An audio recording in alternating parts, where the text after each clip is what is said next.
Assalamualaikum warahmatullahi wabarakatuh. Baik, di sini saya akan melanjutkan beberapa pembahasan soal ekonomi bisnis untuk ujian sekolah. Silakan jika ingin mengerjakan bisa di-pause sementara untuk videonya. Lanjut nomor 1. Berikut ini yang bukan merupakan bentuk rumah tangga produksi adalah A. Perusahaan perseorangan, B. Perseroan komanditer, C. Perseroan terbatas, D. Koperasi, atau E. Perusahaan retail. Jawabannya adalah E. Perusahaan retail. Pembahasannya, rumah tangga produksi disebut juga perusahaan atau produsen. Nah, perusahaan itu apa? Kelompok masyarakat yang tugasnya itu memproduksi barang dan jasa untuk memenuhi kebutuhan masyarakat. Nah, rumah tangga produksi ini memiliki beberapa bentuk. 1. Perusahaan perseorangan, 2. Perseroan komanditer, 3. Perseroan terbatas, dan 4. Koperasi. Soal nomor 2. Pemerintah adalah pelaku kegiatan ekonomi yang menjalankan kegiatan ekonomi berdasarkan A. Motif ekonomi komersial, B. Motif ekonomi kapitalis, C. Motif ekonomi sosial, D. Motif ekonomi bisnis, atau E. Motif ekonomi tradisional. Jawabannya adalah C. Motif ekonomi sosial. Pembahasannya, motif ekonomi sosial adalah segala sesuatu yang mendorong manusia untuk melakukan tindakan ekonomi, terutama karena ingin menolong sesama. Selanjutnya, soal nomor 3. Manfaat circular flow diagram adalah A. Dapat membaca hubungan ekonomi, B. Dapat mengetahui faktor produksi masing-masing pelaku ekonomi, C. Dapat mempermudah untuk melihat interaksi atau hubungan antara pelaku-pelaku ekonomi, D. Untuk mendapatkan pendapatan dan mendapatkan faktor produksi, atau E. Untuk mengetahui pengeluaran masing-masing pelaku ekonomi. Jawabannya adalah C. Dapat mempermudah untuk melihat interaksi atau hubungan antara pelaku-pelaku ekonomi. Pembahasannya, circular flow diagram adalah diagram yang menunjukkan interaksi atau hubungan timbal balik antara pelaku ekonomi. Selanjutnya, soal nomor 5. Sekumpulan individu yang dianggap homogen dan identik termasuk dalam sektor A. Sektor rumah tangga, B. Sektor perusahaan, C. Sektor pemerintah, D. Sektor luar negeri, atau E. Sektor masyarakat. Jawabannya adalah A. Sektor rumah tangga. Pembahasannya, sektor rumah tangga itu sekumpulan individu yang dianggap homogen dan identik. Sektor perusahaan itu sekumpulan perusahaan yang memproduksi barang dan jasa.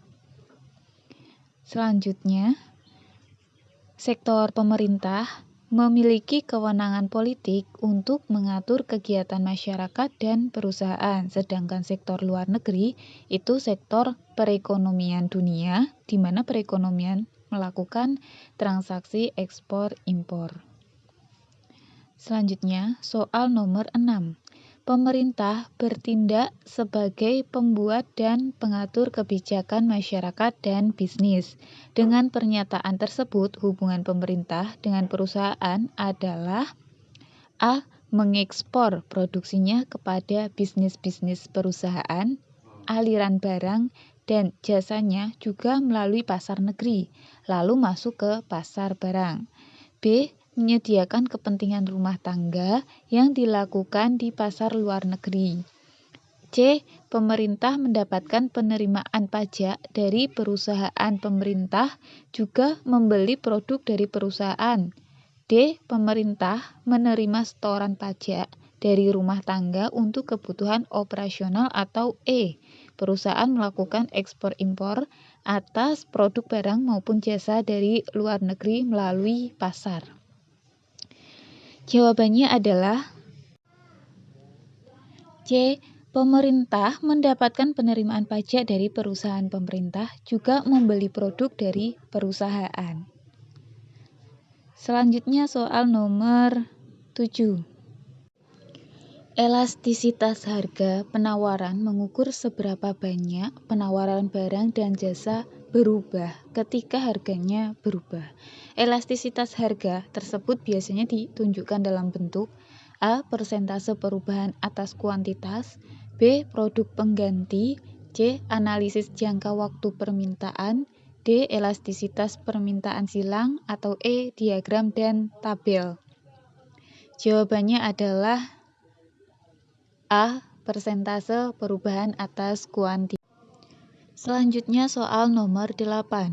Surat bukti pertanggungan yang dikeluarkan perusahaan asuransi atas permintaan eksportir maupun importir untuk menjamin keselamatan atas barang yang dikirim.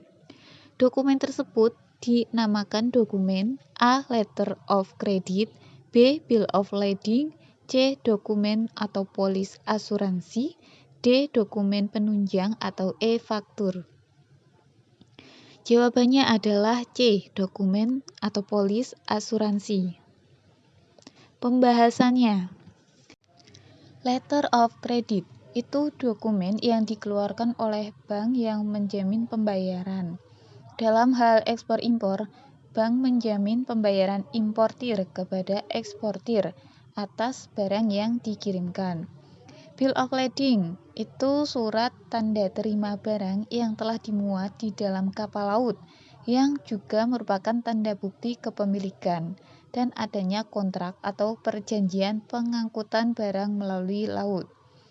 Dokumen penunjang itu dokumen yang dikeluarkan untuk memperkuat atau merinci keterangan yang terdapat dalam dokumen induk.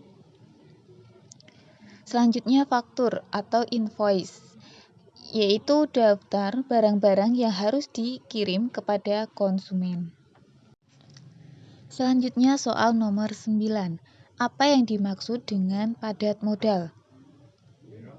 A. Merupakan kegiatan pembangunan yang lebih banyak menggunakan tenaga manusia jika dibandingkan dengan tenaga mesin. B. Merupakan industri yang dibangun dengan modal besar dan didukung dengan teknologi tinggi. C. Merupakan industri yang kegiatannya manusia sebagai penggunanya. D. Merupakan kegiatan pembangunan yang lebih banyak menggunakan sumber daya manusia, atau E. Merupakan kegiatan pembangunan yang lebih banyak menggunakan tenaga mesin. Jawabannya adalah B. Merupakan industri yang dibangun dengan modal besar dan didukung dengan teknologi tinggi. Soal nomor 10.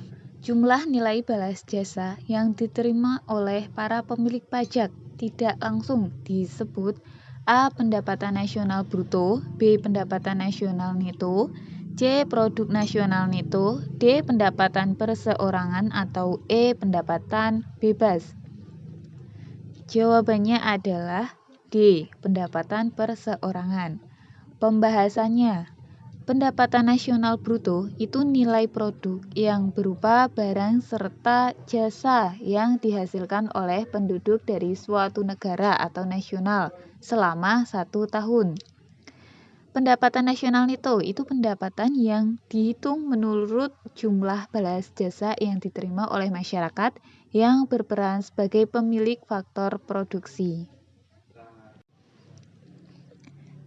Demikian beberapa soal pembahasan ekonomi bisnis. Harapannya bisa bermanfaat untuk persiapan ujian. Terima kasih sudah belajar bersama. Tetap semangat belajar. Wassalamualaikum warahmatullahi wabarakatuh.